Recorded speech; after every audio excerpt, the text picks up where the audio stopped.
welcome back to Legend of the Willow. This took me forever to get around to. I apologize. But let's go ahead and get started. It says episode 9, May turns to her magic in a time of uncertainty. Okay, so let's focus here.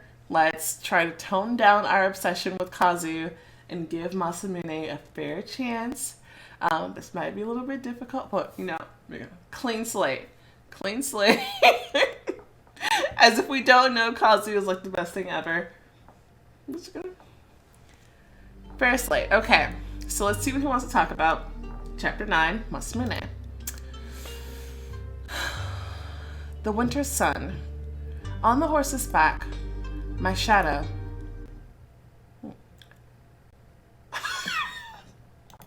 Okay, try that again. Because apparently my computer was not having any of it. Game just crashed. Okay, here we go. I know about you. You are a Kitsune. May looked around and slowly walked away from the entrance. While considering the situation she found herself in, she ensured the conversation wouldn't be overheard. The Ronin followed her. Outsiders might have taken them for a couple of customers idly appreciating the landscape. May straightened out a crease on her sleeve.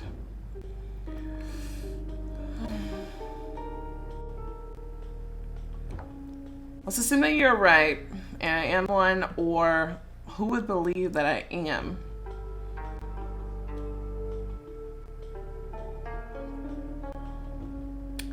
Let's try this one, because we're doing passion or something. I thought you would try to deny it. Maintaining her composure, May gently lifted an eyebrow. Oh, that one was coldness? I thought the other one would have been coldness. Huh. Okay. I'm messing up right off the rip. We're gonna keep it going. I'm not gonna cut because we're right at the beginning. And I don't want to. Okay, so we're gonna click, click, click, click, click. Alright, and we're back.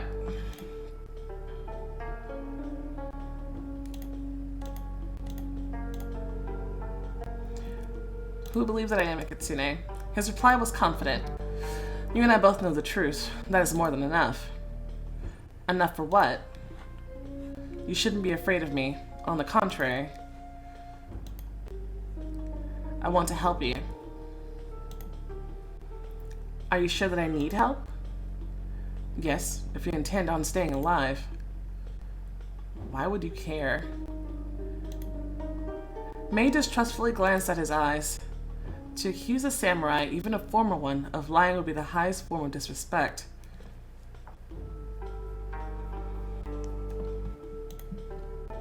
On the other hand, eagerly accepting a random offer of help isn't the smartest decision either. Appearing from nowhere with an offer like that, May let out a soft sigh.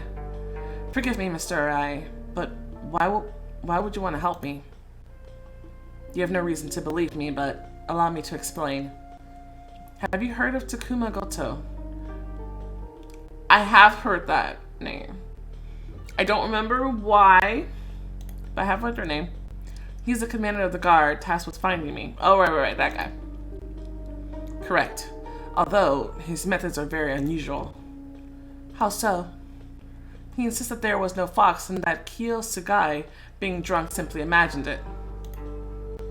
By doing so, he insults the daimyo's advisor. This could cost him his life.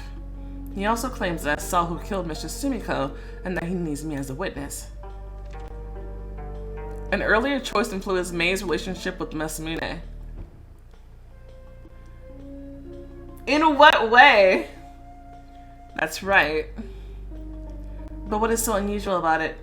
In what way? It just said it influenced our relationship. It didn't say if it was in a positive or negative way. What have I done? I decided to ride with him. Could have been about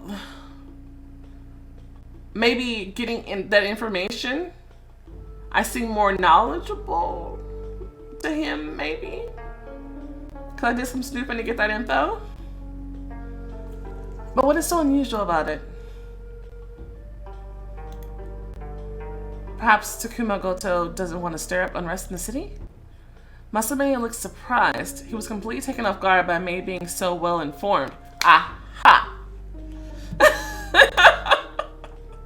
So that's what it was, okay.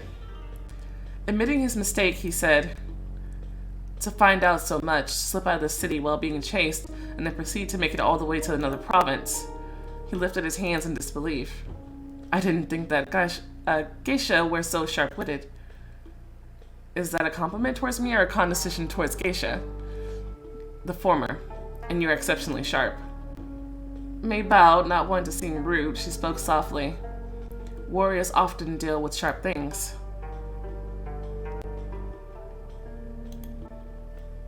Swords, for instance. He smiled at her wordplay. That's the first time we've seen him smile. After a brief pause, he returned to the initial conversation. Aren't you surprised by his zealous efforts to find you? Do you have any insight into why he is doing this?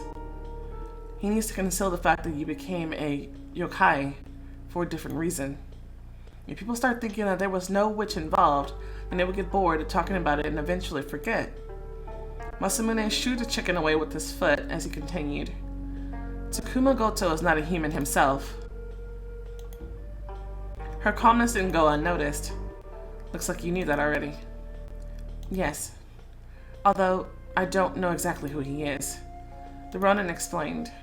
He's an Oni. And a powerful one at that. Weaker Oni can't maintain a human appearance for long. Have you heard of these creatures? Mei, slightly pale, nodded. Ooh. Well, I don't remember the story, so please tell me. Oftentimes at the bathhouse, Mei's mentor told her stories while she poured herbs and hot water into the barrel. Usually, those lessons and stories came with a moral, but if Mistress Sumiko was in a good mood, she would pamper her pupil with a fairy tale. But when the brave little Isunboshi and the beautiful Hanako returned, the evil ones blocked their way. Terrible horned creatures, brandishing weapons and bearing fangs, were about to eat our travelers.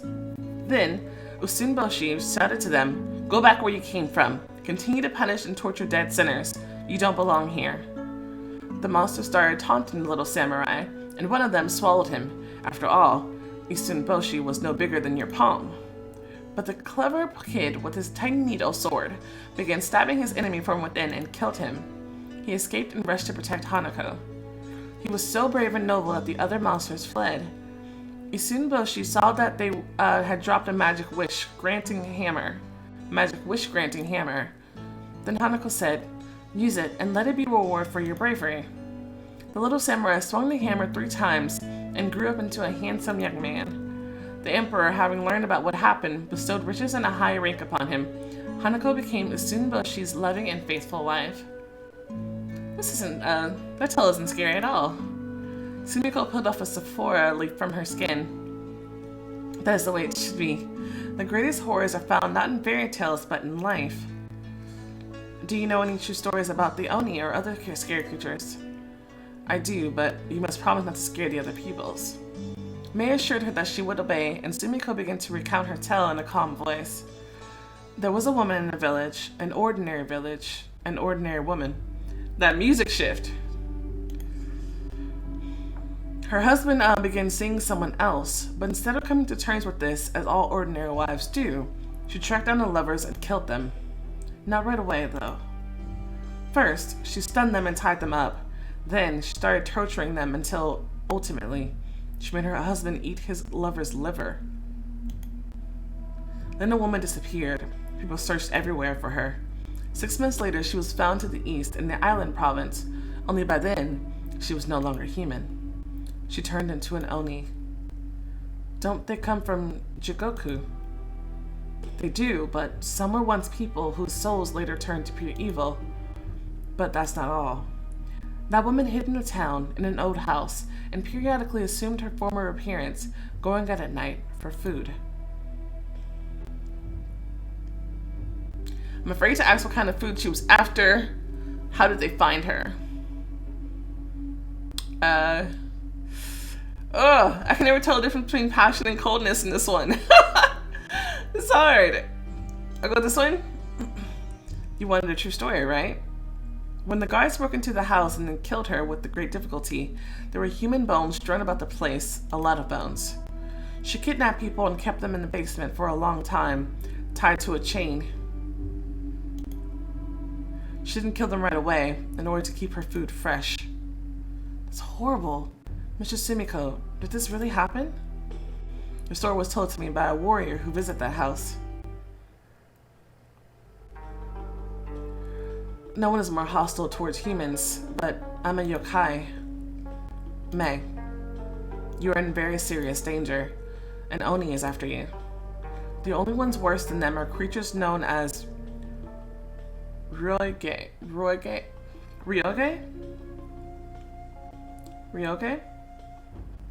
Maybe? Harbingers of great bloodshed and an impending war. It's gonna bother me if I don't even get remotely close to pronouncing that right. I know all my pronunciation is not gonna be perfect at all, but I can at least try.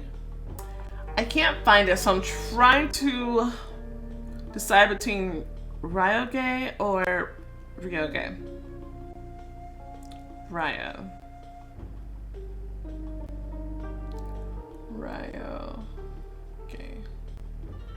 Ryoge. I don't know. I'm gonna go back and forth on that one. Fortunately, Ryoge rarely appear among people according to every source I've found. Unsure of her own assumption, May suggested an alternative. Maybe Goto just wants something from me, seeing as I'm not really human, but a kitsune. Something. He's after your head. Why do you think that? Your kind is almost extinct. She remembers Shino Odori's words. Is someone killing off the kitsune? Early choices can influence my relationship. I know about it. And this knowledge suggests that it was wise to stay away from those who are looking for me. How do you know about the kitsune being hunted down? I can't explain. I overheard something. He shook his head. Fine, it's not important. Is this the Oni's handiwork? Why is he so surprised that I would be aware of my own situation? Like, what, did he just want to swoop in and offer me all this information in hopes that I would work with him? Like, I don't know. Is this the Oni's handiwork? Yes. Do you want to help me hide? No, I want to kill the one who is impersonating that guard. He's not the only one hunting foxes, is he? What will this accomplish? Goto is on your trail and will not retreat. If I can find you, so can he. May rubbed her temples. That doesn't necessarily follow, because I was in the same town with this fool and he never found me. I'm just saying, like, he could find me eventually, maybe. Honestly, if I think I stayed in the ninja village, I don't know if he would have found me, to be honest. But he could find me, but I don't think it necessarily follows. I think he could be underestimating his own abilities at tracking people. Very well. They only are killing the kitsune, and you want to kill one of them. I still don't understand. Why do you need me? You want to kill Goto, and I won't ask for reasons, and I don't mind. We need your participation in this. Who is we? She looked at MASAMUNE to see if he was serious. The warrior was clearly not joking. She searched for the right words. I appreciate your trust, Mr. Arai, but I'm afraid I'm not fit to fight an Oni. I can't conjure anything significant, and I don't know how to fight. I'm a geisha. You won't be able to escape.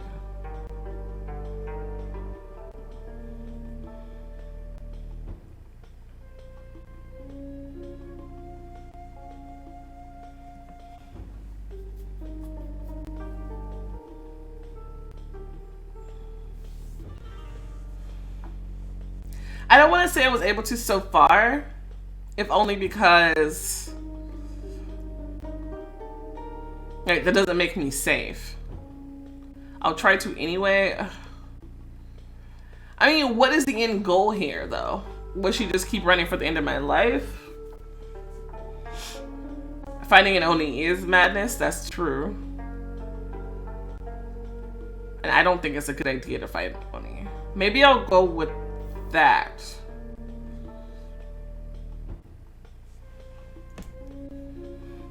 Why do I feel like this is coldness? Am I on the wrong round? I don't know. This feels like the one choice I want to choose. Let's just see what it is. It's coldness, of course. I can't get this right. Like, should I just switch to coldness and leave it alone? Like, I don't know.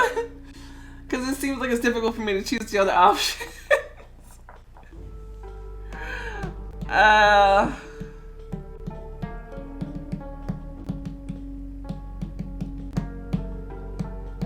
We keep going.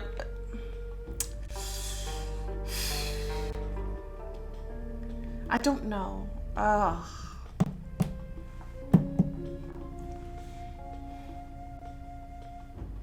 How many passion points do you think we're gonna need? If we're gonna need any. Have we used passion points yet for something?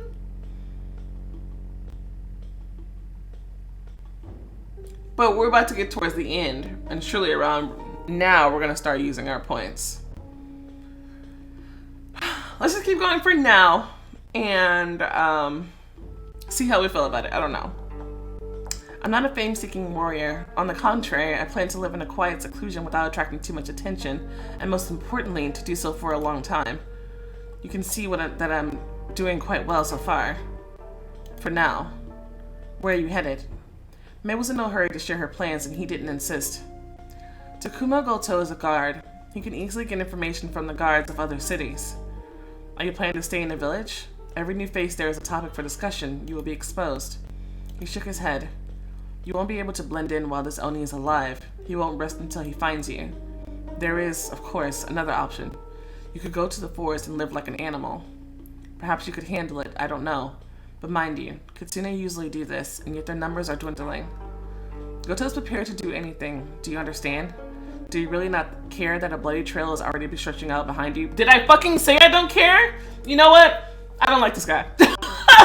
I've been trying, but like he's been like going downhill and down here even more and more and more. And like, he's a user. He came here because he's off on his revenge kick. And I get it. It's probably a horrible story. He probably has his reasons. I probably wouldn't blame him for being on his revenge kick because Goto probably deserves it. Let's be honest. But like, he's just like manipulating and like using my vulnerability against me, the fact that like I'm in serious trouble here, to like make me do his bidding so he can ensure victory. And he doesn't care what happens to me. Like, I can already tell. Like obviously he's surprised that I have any information at all, so he came here expecting an idiot, and then he's just a manipulator. Like, I'm not impressed so far.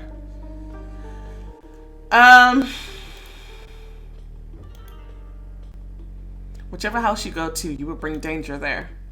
Do you not care that he tortured and killed your mentor? Why the fuck would you even say that? Masamune continued relentlessly. I've seen the victims of Oni. I'm used to paying attention to strange conversations and rumors.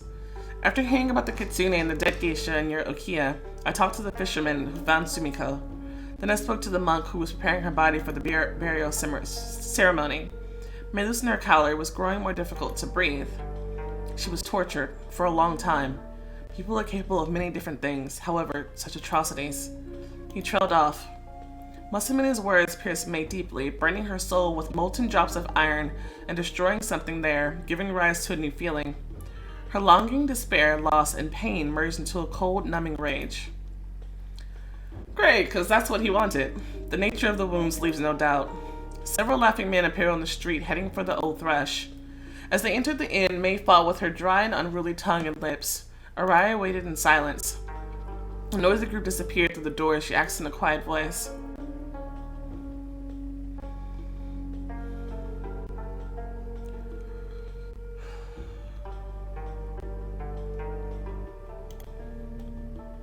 Let's go back north. She looked up at him, but he did not interrupt. Let Goto know you're in town. It's clear from his actions he doesn't want to make it public that you're a fox. If he knows exactly where you are, he will come alone or with a couple of fighters, no more. He doesn't need extra witnesses. So he's using me as bait. Typical. May's voice remained emotionless when she spoke. In other words, I'm gonna be the bait. In short, yes. We both need Goto dead and it's hard to get to him. He must not survive. Have you ever killed one of them?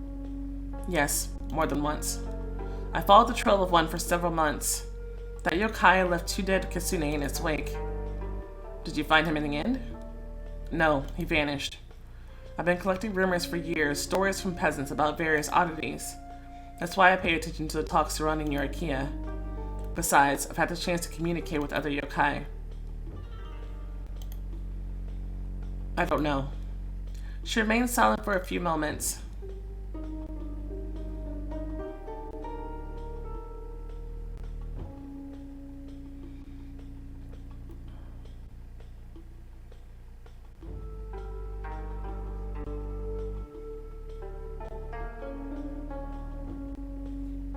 I'm curious about that. Yes. I was on my way to the city on business. Right, I remember. Mr. Sumiko asked me about it.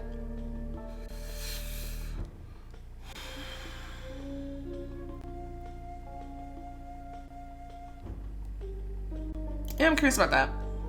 I got one of Kiyosugai's guards drunk enough for him to tell me. He was among those who burst into the IKEA when his master started screaming. Arai's words were still ringing in May's head.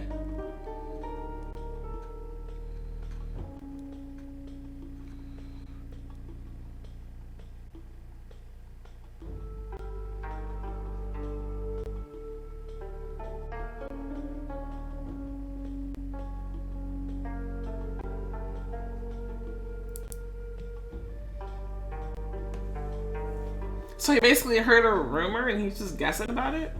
So he didn't actually know anything concrete. Okay. Let's go with this one. He won't rest until he finds you.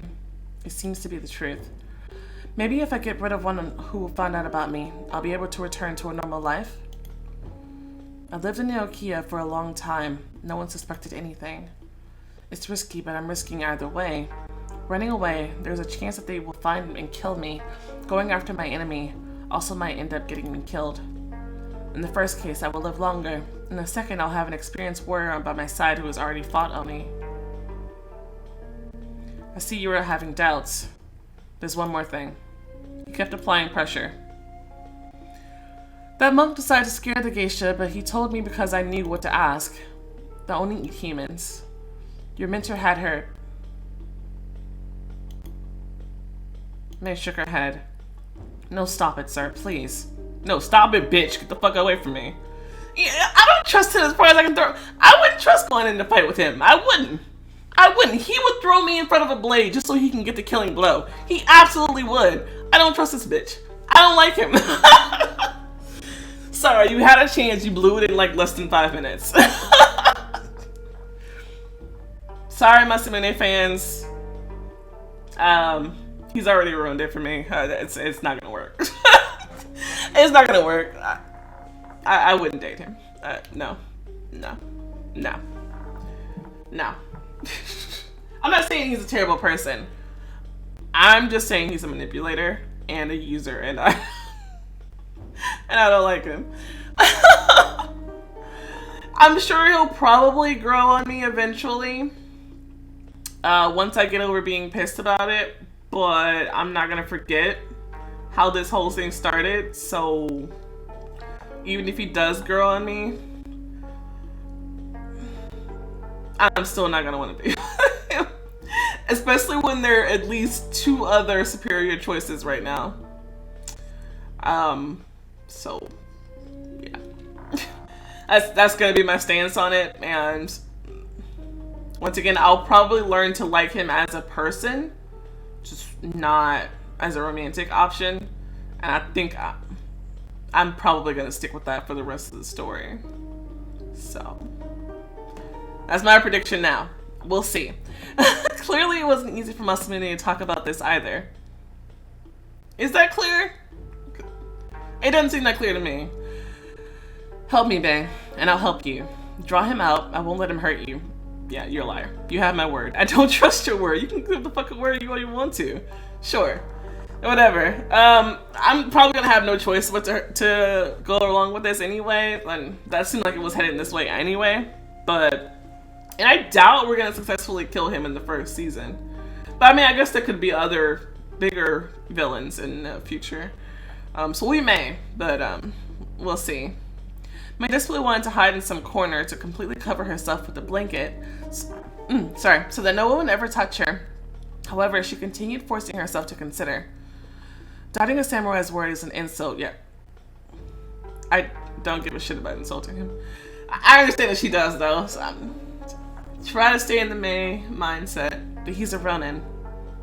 Alright? Please forgive my question. Of course. Why are you chasing them? The man's face remained unchanged. He had long since become accustomed to the invisible stigma that he was forced to wear until he could wash it away with the blood of an enemy. I was unable to protect my master from the Oni. Before killing myself, as my duty of honor requires, I will walk the path of revenge. Your target is Takuma Goto? I don't know if he will be the last. The one I'm looking for has a distinguishing future.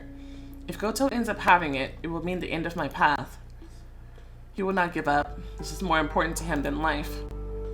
Given the circumstances, May allowed herself to violate etiquette. She gazed into Masamune's eyes. The Ronin did not reproach her for her inappropriate behavior. She already knew that she believed him. She had decided. I believe that he'll do anything to kill Takuma or whatever, but do I believe that I can trust him that he'll protect me? Hell fucking no. So I'm about to get ready to protect myself because I can't trust his ass. I'm just saying. Early in the morning, Masamune took a saddled horse out of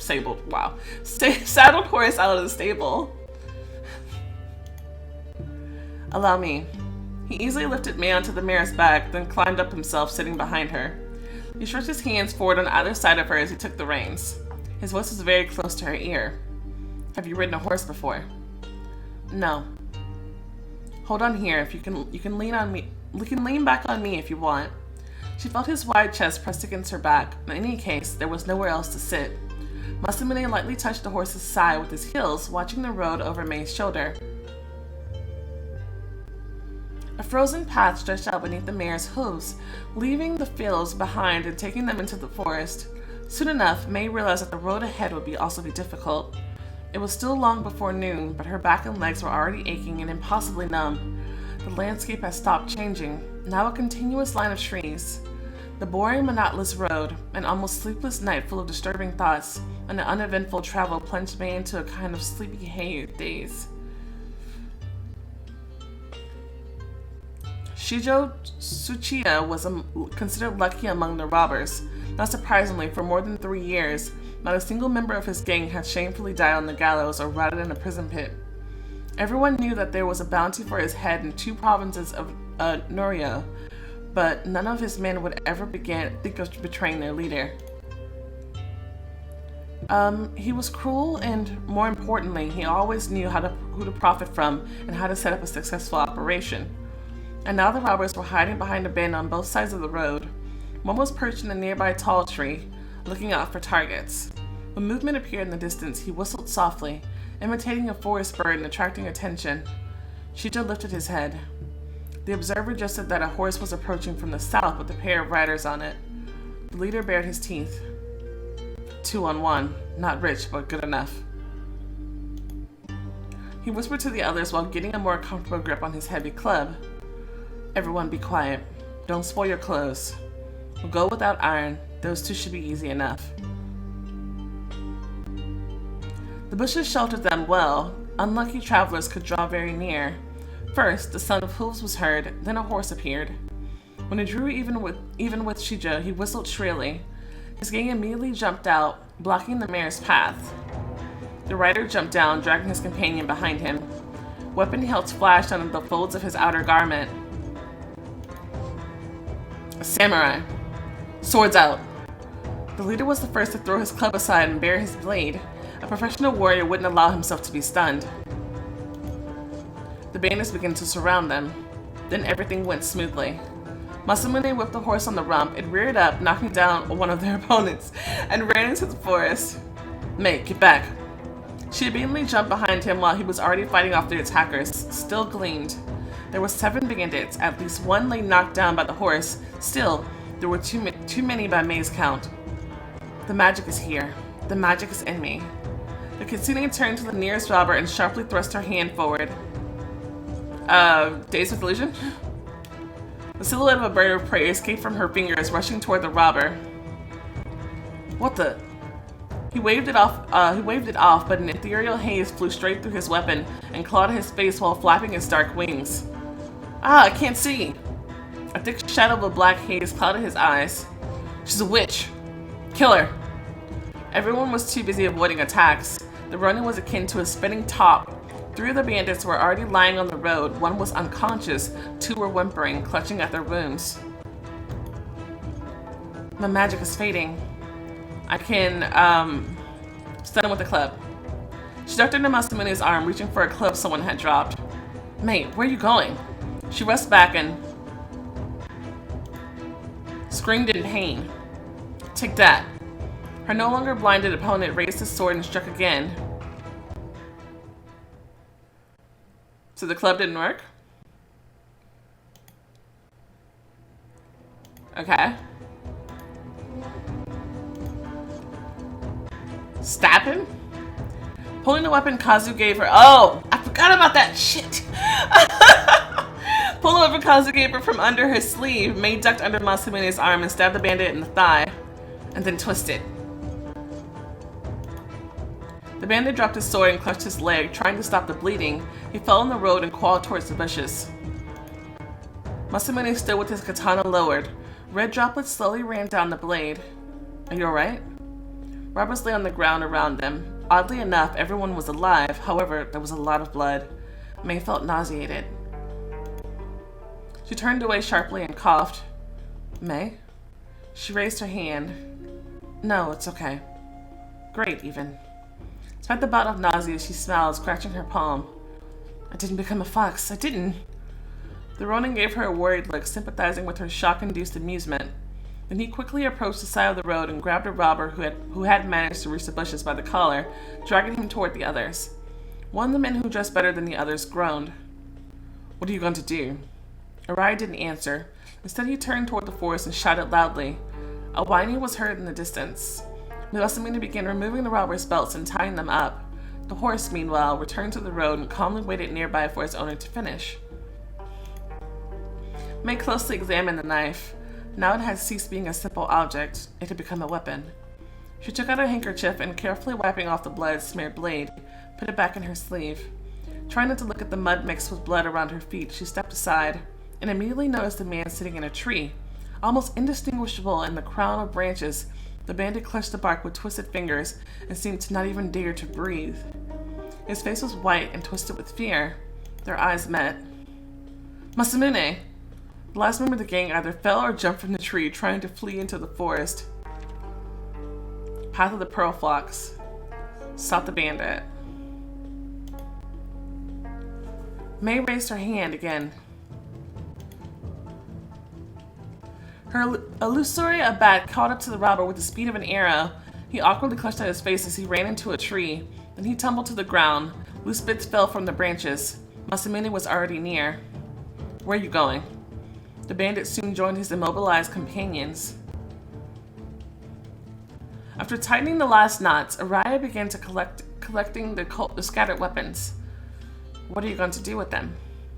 Okay. So we have to remember, if we use illusion magic, then we're going to have to follow up with some sort of actual attack, because you can't hurt someone with an illusion. At least not physically. Trying to decide how I feel about that and what that could be like going forward. I feel like, if anything, maybe I should just play the entire season. Because I can't decide on a passion versus coldness path. Clearly. And I'm not sure whether being Pearl Fox or Fire Fox will be better. So let's play through the rest of the season, how we're going. And then I might do a replay once we finish up.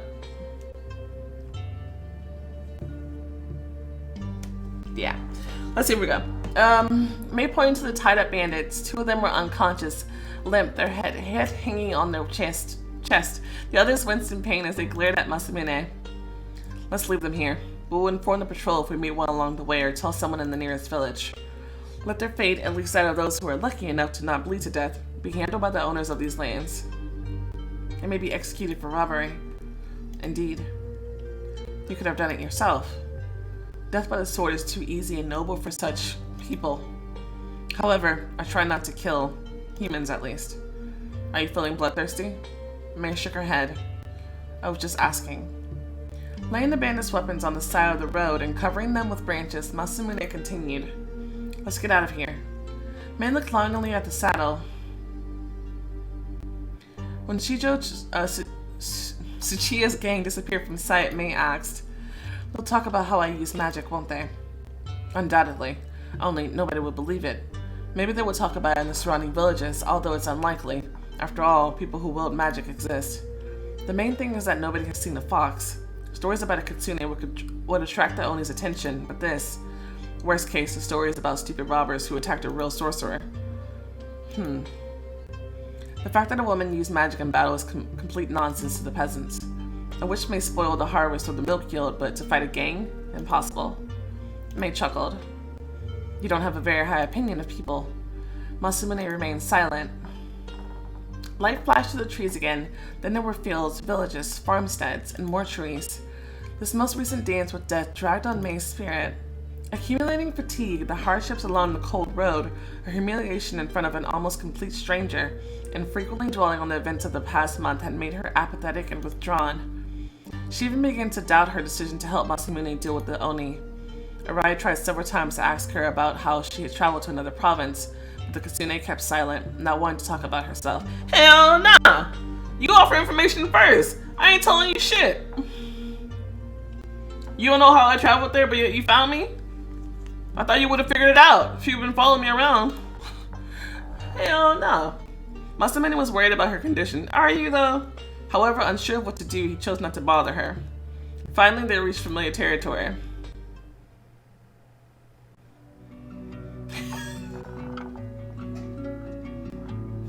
I'll get over it in a minute, I swear. But he pissed me off. May looked around the hall, slightly cheered as she thought about the evening when she had first seen Kazu and MASAMUNE before she knew their names. I was preparing to become a geisha and making plans. Then everything turned upside down. I'm back at the White Heron, back in town. However, now it's in order to kill a yokai. She thought about the bandits already tied up. Some of them may have died of their wounds, but still, MASAMUNE did not take their lives. Am I ready to kill? She looked at her companion. How will we get through the gate? It won't be a problem. First, the guards are interested in those who leave, not enter. Secondly, they are looking for you less zealously now. Thirdly, we'll be impersonating a brother and sister. I am a samurai and I brought you to the city to show you to a few suitors. Typical matters, no suspicion. She nodded. The only thing is, my clothes hardly fit, the image of a girl about to be wed. There are several villages nearby where kimono are made. The merchants will surely have something suitable for sale. I'll have to ask around. It wasn't long before an endlessly bowing merchant was laying out wares before May with enthusiasm. Alright, let's see what we got. Northern fairy tale. An island fairy tale. Ooh. Or southern fairy tale.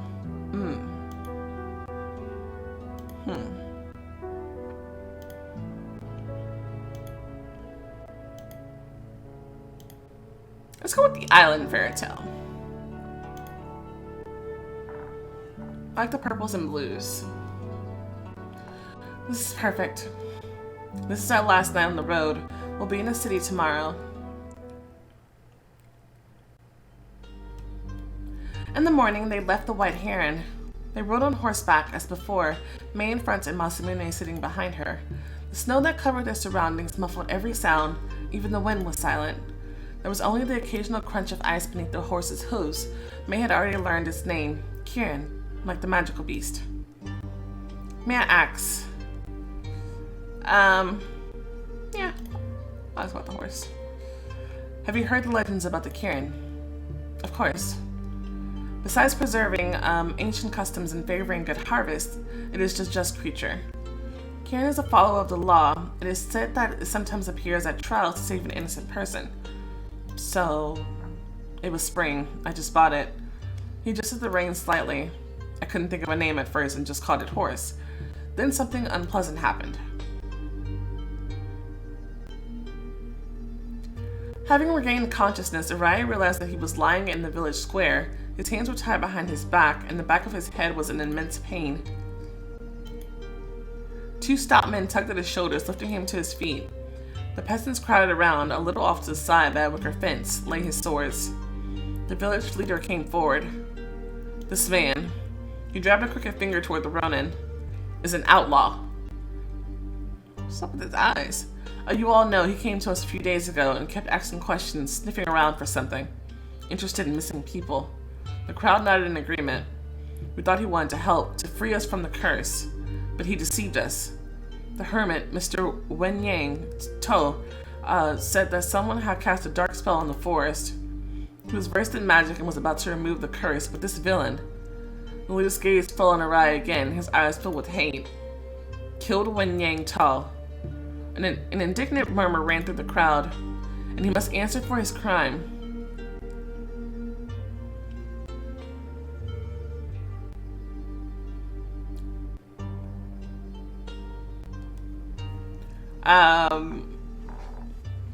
What were they gonna do? Or, well, kill him, but maybe not quickly. Yeah, how many people were missing? 3. Besides the 5 from the neighboring villages.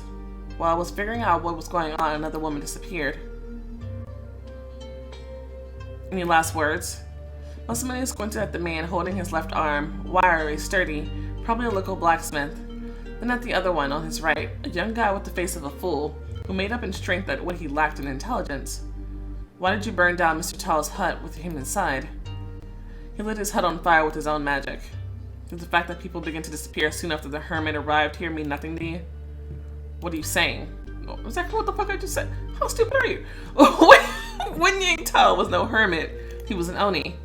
The peasants whispered in fright. Nonsense. People disappeared because of him. Your hermit killed them. What are you talking about? Mr. Tall healed our children and cattle and conjured good weather.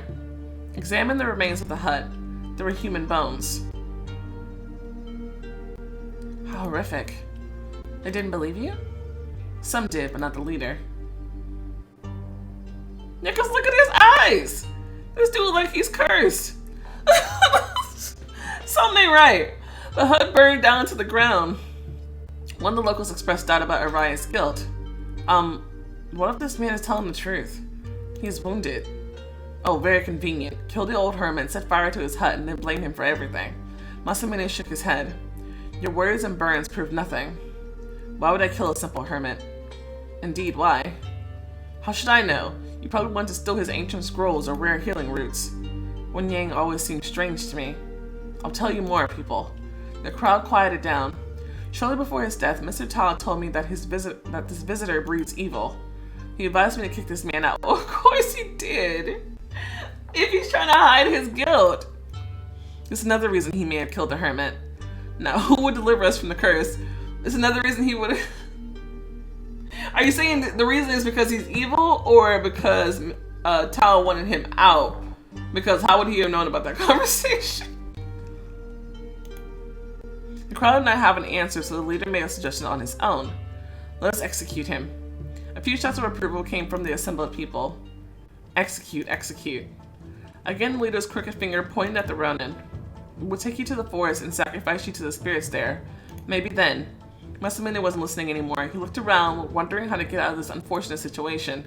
Even if he managed to escape, he would not be able to run far with his hands tied. And then, past a crowd of villagers, most of them now voicing their support of the leader's proposal, he saw a horse. Before approaching the hut of the Oni, who had impersonated a handsome old man, the Ronin tied the animal to a tree outside the village. As its owner was fighting, then escaped the burning hut while choking on smoke and falling unconscious. The intelligent animal managed to free itself and came to the village either out of boredom or looking for its owner. Arai did not overlook this gift of fate. He shoved the blacksmith aside with his shoulder, immediately sprang to headbutt the overgrown idiot, then fell and rolled, dodging their fists, jumped to his feet again and rushed for his weapon. The peaceful peasants who ringed the square parted before him. Only one decided to block the Ronin's path in the show of heroics, a precise kick through the farmer toward a fence. The poles crackled. Someone rushed for hose and pitchforks. MASAMUNE grabbed his swords. The next moment, jumping into the saddle, he started the horse into a gallop with his heels. Miraculously not falling off, he rode away from the village, stopped, and managed to cut the ropes from his hands. He didn't go back to punish the residents for their stupidity. He'd grown used to it long ago. There's a legend in which the Kirin appeared to be a traveler in a garden. The magical beast walked among the cherry blossom trees, and the white petals slowly fell on its back. My horse is, of course, an ordinary one. There was no horn on its head, and its back is not covered with scales, and its muzzle is not a dragon's. It is quite ordinary. But when I woke up in the morning, already far from that village, I saw it grazing under the cherry blossoms. He was looking for the right word. Oh!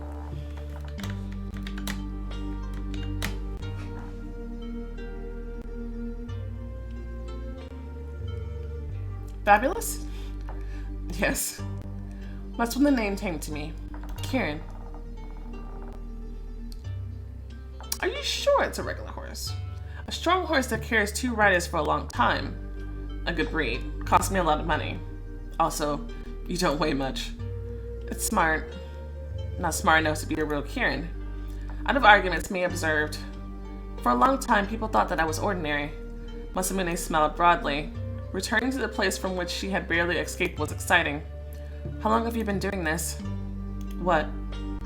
Hunting yokai. MASAMUNE thought it only fair to answer the one he had convinced to trust him. I hunt Oni. The other yokai only fought in self-defense. How long has it been? It depends on how you count. I begin by learning about them, what they are like, their weaknesses, what they need. At the same time, I was improving my combat skills. I realized they were very dangerous opponents. I had been preparing for several years, only then did I begin to kill them. Several years. Already a Ronin. That's right, I wasn't a samurai for long. My master died shortly after he took me into his service. May lowered her gaze to MASAMUNE's arms, which wrapped around her from both sides. The hands that held Kirin's reins, the hands of a man walking the path of revenge, living in revenge. And she regretted not being able to see his eyes. I shouldn't turn around. Look into the eyes of a man condemned to death.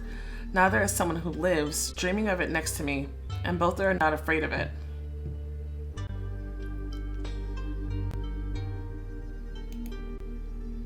I meet strange men. Her inner voice whispered ironically. I wonder why. Then you were going into the city looking for Oni? Such creatures rarely appear in cities. I just need to restock, buy a new saddle. After hearing about the Okiya, I decided to check it out. When I found out everything, I wanted to look at the Skoto. How do you know who he is? I looked at him through a mirror. With some experience, you see the true reflection. I saw him in a puddle, but I had no experience. It's easier for you. You're a Kitsune.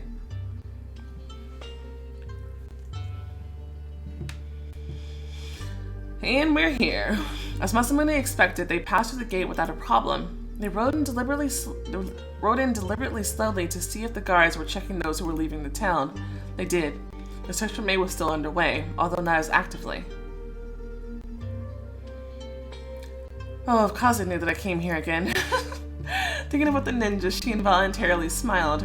Her lips still remembered his touch, his breath. Will we meet again? Or will I remain just the one who brushed the edge of your destiny with a faint shadow? Ooh!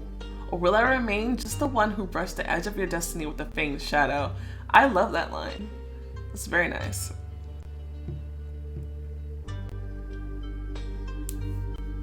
Masamune and Mei decided to rent a house.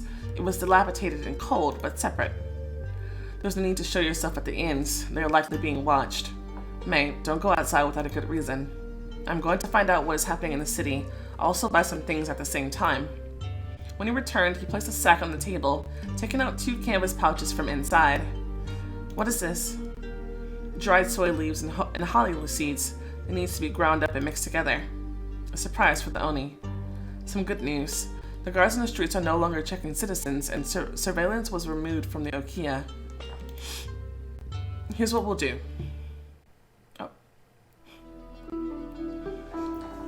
Okay. Well, despite my struggles, that's probably because I keep restarting it, I don't have many coldness points. So we should be okay. Keep going there. And I have all Pearl Fox points so far. Okay. I've been going for nearly an hour. If I do another episode, it's gonna take me an hour, so it's gonna be another long video. I should stop it here. I should stop. I should stop. Or like, okay, tell me. Do you guys mind the long videos, or would you prefer them to be shorter? Like, I don't know, because I feel like lately it takes me a long time to record these videos. I don't know if it's because I'm discussing it. Well, definitely because my discussion makes it longer. But, or whatever, when reacting to it. I don't know what you prefer.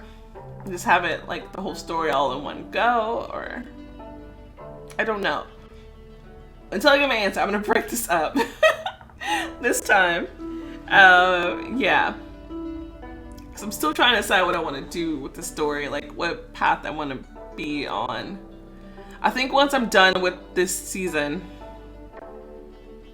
Wait, they did episodes 9, 10 from this season and episode 1 of season 2, right? I'll probably play all 3. Then I'll go back and think about, maybe go through all the options again and her responses to remind myself what coldness responses were like and what passion responses were like. Also try to figure out what you do on Amber Fox route. I don't know. I don't know what I want. Okay. So I'm just think about that for a little bit. But anyway, I'm gonna go ahead and end this one right here. Thank you guys so much for watching. If you enjoyed the video, go ahead and show a like button, some love, subscribe to see more content like this, and I will see you next time. Bye.